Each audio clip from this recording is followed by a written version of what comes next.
Well, hello and welcome back to you beautiful people who are part of this community that we call strippers. I noticed at the beginning of last week's episode, we always start off with the cheers, and Brian and I just jumped right into it. We did not cheers. So if you were drinking along with us last week, cheers. Thank you for being here. This week, today, what are words? We have got, listen, y'all know. Hello, my name is Elle. We started off this journey as housewives and chit chat. I am a Bravo girl. I am a reality TV girl. So this one is on track. But if you're following me, then you know I did not watch this show. Amen. We've got Miss Shae Primus from Bravo's Love Match Atlanta. Y'all say hi to Hey, hey. Shae. You are here. We, like I said, start off every episode with the cheers. I am drinking, y'all, and the video will be out tomorrow, but I am trying out Issa Rae's Prosecco. So this is Mm, Issa. So cheers to the girlies. Y'all know Mary's here. cheers.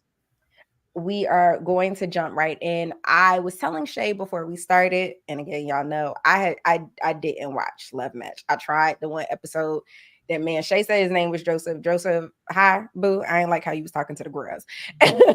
And I don't like how I feel like Bravo makes a buck off of the black woman's back. So excuse any questions that y'all may know the answer to because I ain't watched the show. Shae, hi. Thank you for being Hey, here. girl. Hey, listen. I don't have a problem with the fact that you didn't watch the show because I'm here and I can recap it for you anyway.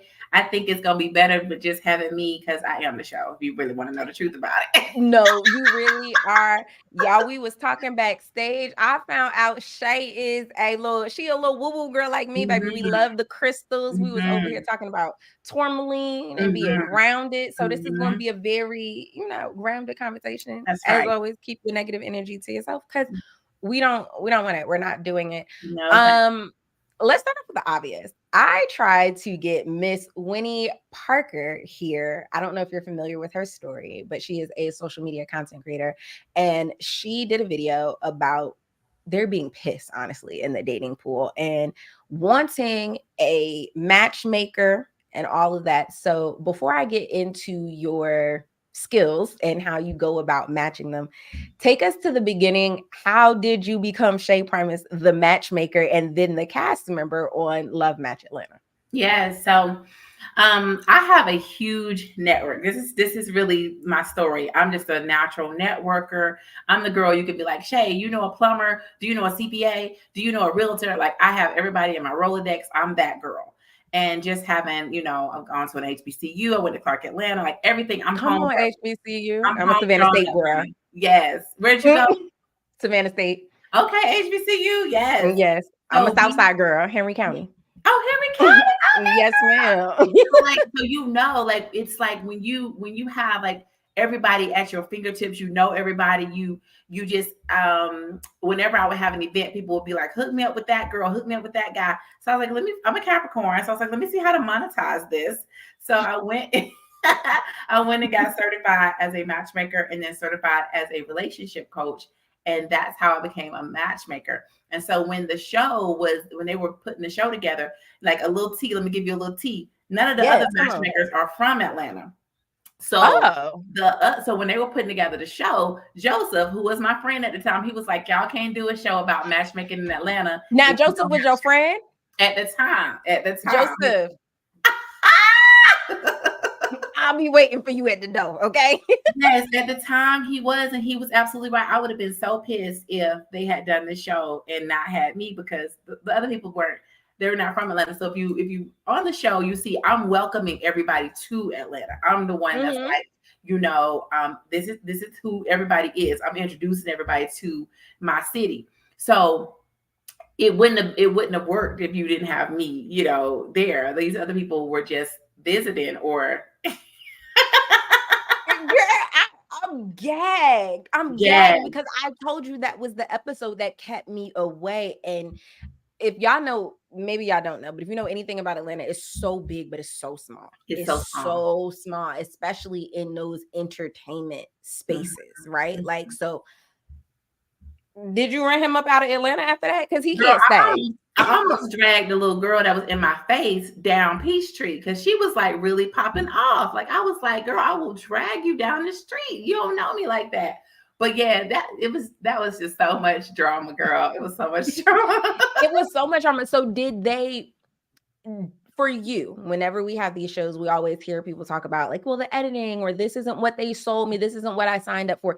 Did Love Match Atlanta end up being what you signed up for? I would say yes. Okay, if I'm being 100% honest, so we had an all black cast, all black production, all black camera crew. Like it was, Come and I on. think they really wanted to pitch this black love, thing. What we do is we help black people find love, and I think for the most part, that is what the show is about. It's about black Okay. love, and even our relationships with each other is black love. So True. at the end of the day, I would say yes. It really And was. it's the Lord's work, because finding love in Atlanta. That is the Lord's work. Say that again. It's the Lord's work. It is. It is the Lord's work. Oh, I don't know. Listen, Tinder wasn't even a thing the last time I was in the dating pool. But I will say that I was in Atlanta, and my husband moved from Jersey to me. Like I still had to leave the state. Like, Aw. it's piss in the dating pool. And so That's what you think. You think it's pissing that's the what I dating pool. that's what I know. And again, I don't know. I'm not in the dating pool You're now. not there. Now all I have are the stories and stuff. But there was definitely PP and La Piscina when I was in it. So let me tell you what I think. Do I think it's piss in the dating pool? My answer is no. I think we're attracted to piss. We're attracted to piss. So does piss exist? Yes, but there's also other elements that exist in the pool. But you're attracted to the piss. You're attracted to the toxicity. You're attracted Yeah. to the F boys. You're attracted to the people that break your heart, that lie to you, that's not ready to commit, that's not ready to settle down. We are attracted to toxicity. We want a little roughneck. We want a little da-da-da. So you get the little razzle dazzle, and now you're complaining because he don't want to settle down, because he don't want a commitment. But you're attracted to the piss. Because guess Yes. what? There is also some wholesome men out here who want marriage, who want relationships, who want to build a family, but you're not attracted to them because they don't have no swagger. Because Oh, you I like, was going to say, and also from my experience being removed, what I hear are kind of like, ma'am, it was no way you was looking for a mate at that location. Like you wasn't going to where the people who are also looking for what you say you were looking for are. exactly. One of my very best male friends is in Atlanta. He works corporate, does very well for himself. And one day we were having a conversation. I called him. He didn't answer. I'm very territorial, because why would you not answer my phone call?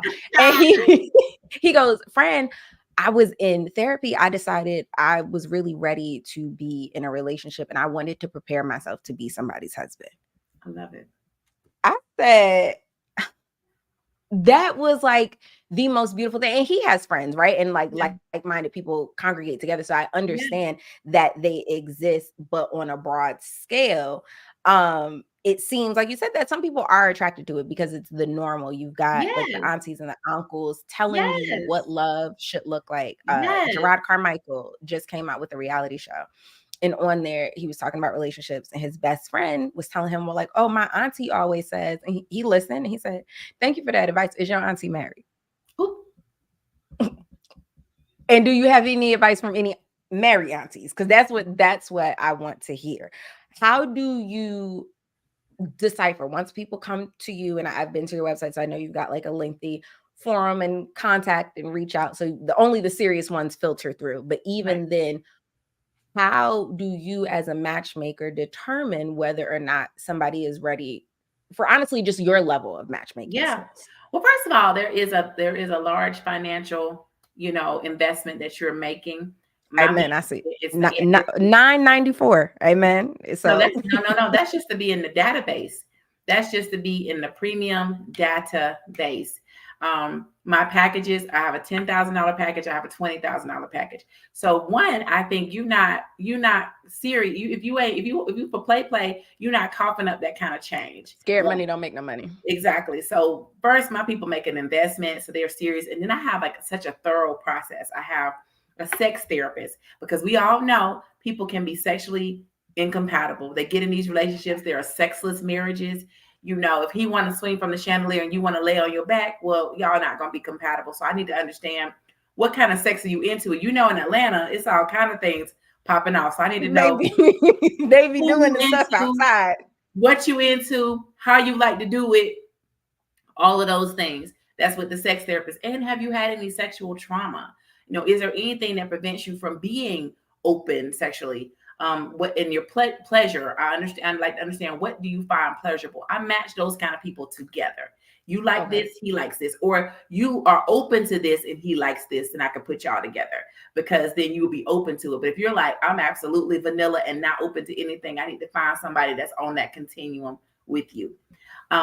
So that's another part. Then I have a regular therapist, and we're going through your heartbreak, your emotions. Are you emotionally ready? Are you mentally ready? Are you still carrying baggage from your previous relationship? Then I have an astrologer, and my astrologer is going in to understand. We do a love composite, like what's your Venus sign, what's your rising sign, what's your sun sign, what's your moon sign, and then what kind of person would you be most attracted to, or would you be most compatible to, given your astrological natal chart. So it's very thorough. Then I do my dating coaching. Then you have 2 photo shoots.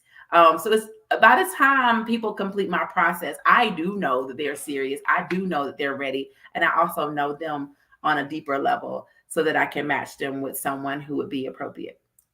I like that. So for you, and we're going to get into the cost of it all, but so if we're breaking this down, somebody's coming in, they're paying that 10K, 20K price.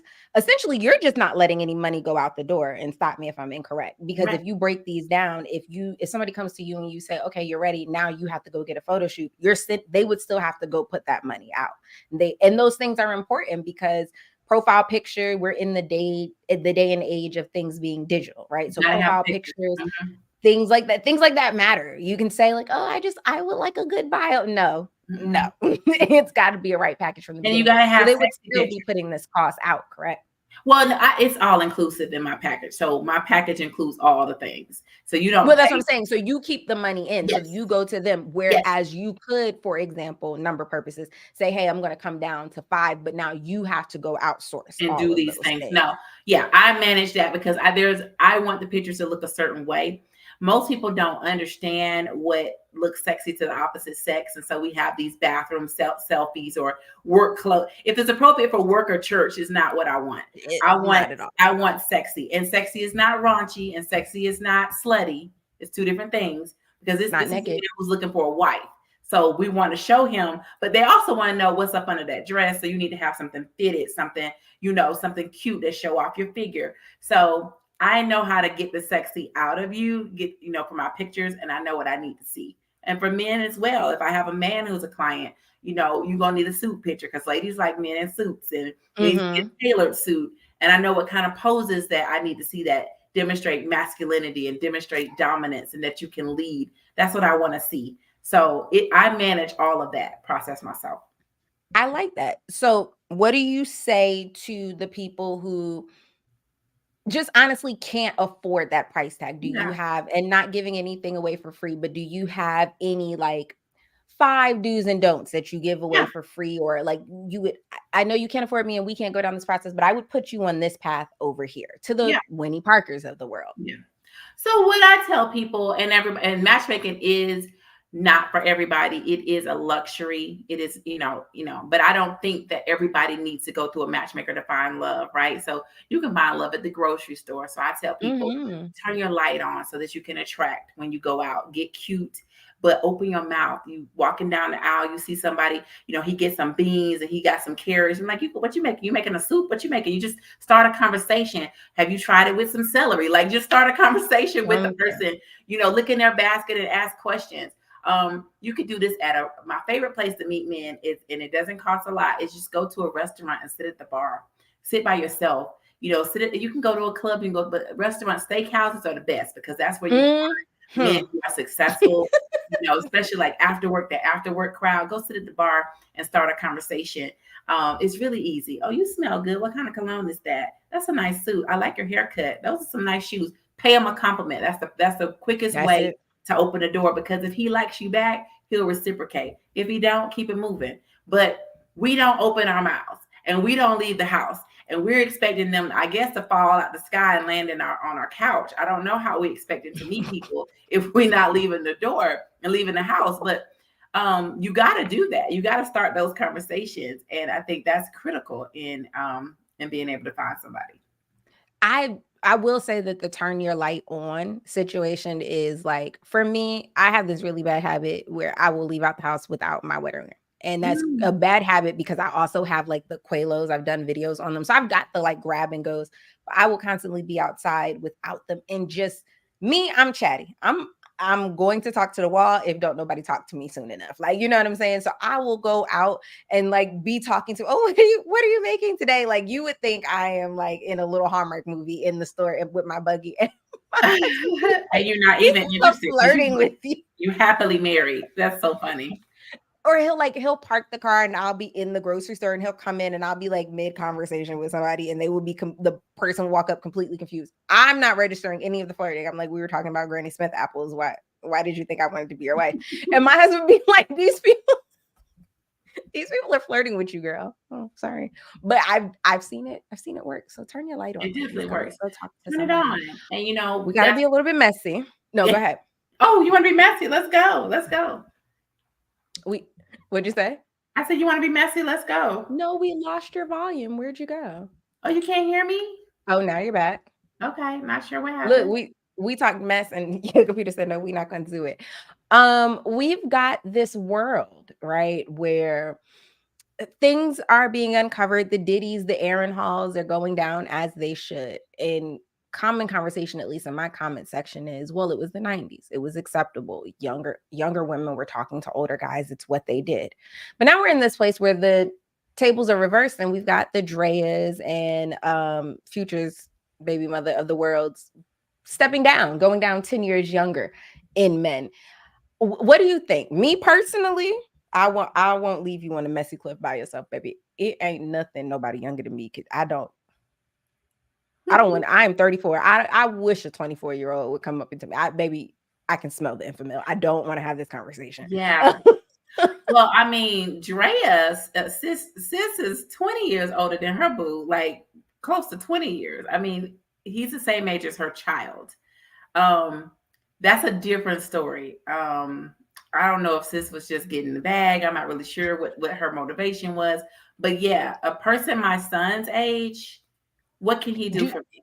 I don't know what he could. I mean, I know what that man can do for her in terms of the wallet, but do you have like I normally don't suggest going up or Yeah. down in the, like when you do clothes, people say, well, don't keep anything over two sizes up or two sizes down because you'll never get to it. Like, do you have that sweet spot for dating, in your opinion? Well, in general, let me tell you though, I think also older is an issue too. A lot of women only like older men, but they have daddy issues. What I Your have, audio is going in and out. you can't hear me? Nope. I'm just reading your lips. Oh my God, what's going on? Mary said, I would cry if I had to hang out with somebody 10 years younger than me. And same, honestly. Yeah. Can you hear me If now? I can't hear you now. Okay. What I was saying is, I think even when people date somebody a lot older, they have daddy issues. A lot of women have daddy issues. And so they're dating these people 15, 20 years older because they really are looking for their daddy. Um, Honestly, in my opinion, I really try to match my clients around 5, 6 years around their age. I don't really do big age gaps in general as a matchmaker. I don't in general do that. Not too young, not too old. Just kind of around your age. You have similarities. You have things in common. You have those conversations that you can start, like the music you listen to Hmm. that came out. Like you just have those kinds of things in common. Not to say that you can't find love with somebody 10 years or somebody 15 or 20, but in general, that's not what I do as a matchmaker. I couldn't. There's 4 years between my husband and I think them 2 years would whoop our ass if they existed. If he was 6 years older than me, oh my God. It makes a difference. It really does. It makes a difference. It makes a huge difference. So, what are your non-negotiables? Listen, I don't care. You ain't got to work with me. You ain't got to work. Don't go out on no date and do this. Um, okay. So, and like I said, I admit everybody can't afford a matchmaker. It is a luxury. But I think everybody needs to be honest. Be honest on your dating profiles. I saw a girl had posted pictures that didn't look anything like her. I'm like, sis, now you were wrong for that, sis. Come on, sis. And the man asked her for the date back from the money back from the date, as he should have. As he You catfish that absolutely should. sis. Guys, I wish I had this picture for you. I Yes. should have screenshotted it, but there was this video, and I did a video on it. But the young lady goes out on a date. Now, when we first see her, we see her in a hat and a stained black shirt, and her words were, "I just got back from my date." To me, that says you went to the date looking like that. No. And then she showed her heavily filtered pictures, and a filter is one thing, but the picture and the person in real life were clearly not the same person. And this person was confused as to why, these experiences keep happening to her, or why this gentleman would want the money back. And it's like, Sis. nobody has the right to be violent or any of those things, but you cannot put people in situations because you don't know them. You don't know how they're going to react. How Right. you might react to somebody catfishing you and how that person wants to react are two different things. So you create this whole world where it's like not safe for you. You're putting other people in positions, and it's like, Yeah. you could have just put a picture of Even yourself up. I didn't have her back on that. I can't even have her back on that because she did not look like those pictures at all. She looked a hot mess, if I'm being completely honest, a hot mess. And I would have asked for my money back too. I'm sorry, sis. The only thing that I would not have done was ask for my money back only because to me, it did not seem like we were dealing with somebody who was dealing with a full deck of cards. And so, as frustrating as the catfish is, to me, it felt like there was a certain level, like you can't understand the situation and the gravity of it past a certain level, just simply because you can't. So, she's enjoy that meal. Okay, I see what you're saying. Don't text me no more. Right. He better be glad he wasn't violent. But yeah, so I would say be honest. Okay. This is why I like to manage the pictures, because there will be no filters. There will be this is how you look. And I'm gonna make sure you present your best self, because I'm selling what you really are. I'm selling your whole package. So be honest, whether you're on a dating site, whether you go to a matchmaker, be honest, be completely honest. I say that's gotta be a do.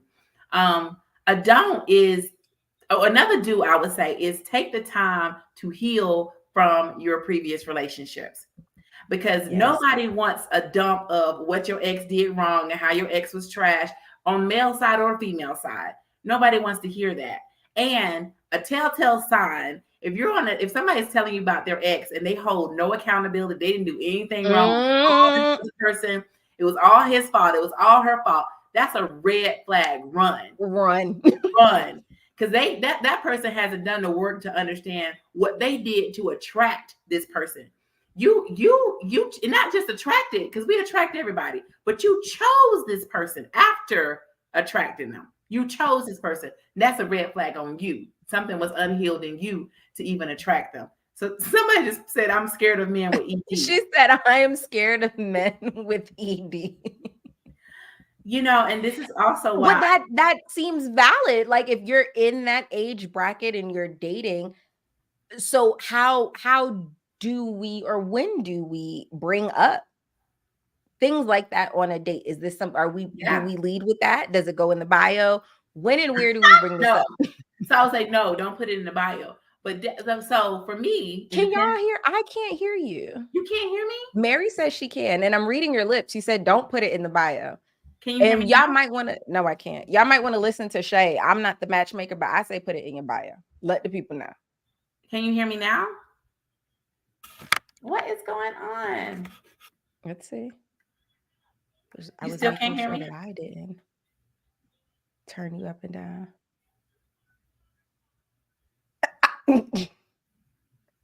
Everybody says that they can hear everybody, but I cannot hear you. Maybe take your headphones off.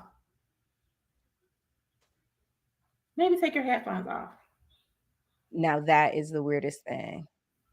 So you can't hear me. Is it me?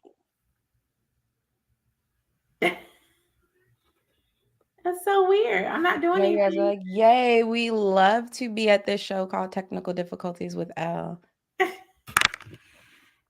I have 100% on my headphones. And you can't hear me? Hold 1 second. Let's see. I know, guys, like I know this is what you wanted. I know you wanted my technical difficulties. Can you hear me now? No. Not at all. Okay. Not one bit. I'm just Mary is yelling at me. She said, "Take the headphones off," and I would love to do that for you. Here, let's take them off. Let's disconnect them. They're on 87%, but who gives a fuck? Let's disconnect, and then we'll reconnect them. no, ma'am.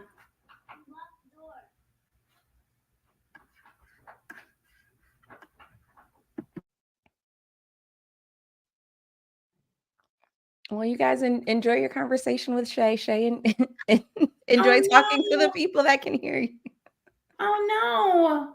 We were doing good. That is hilarious.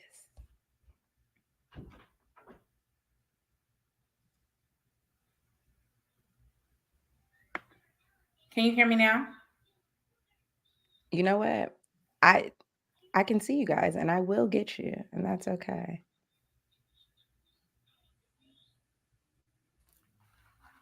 Can people hear me?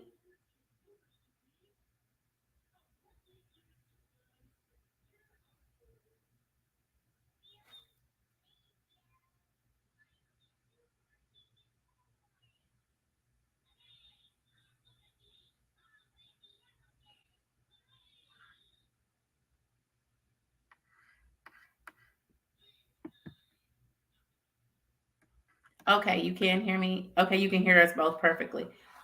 Interesting.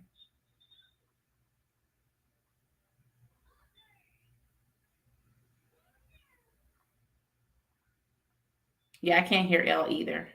I can't hear.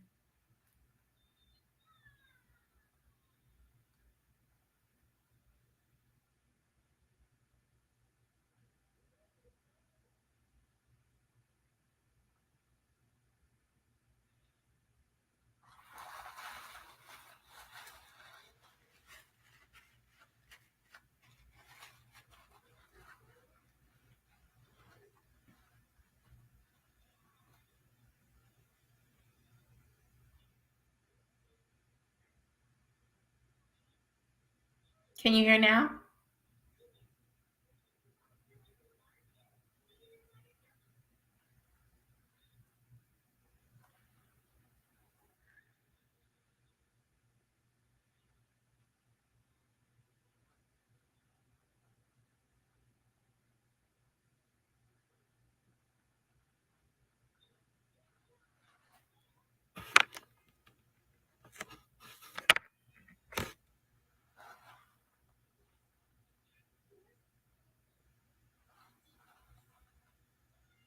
L, can you hear me?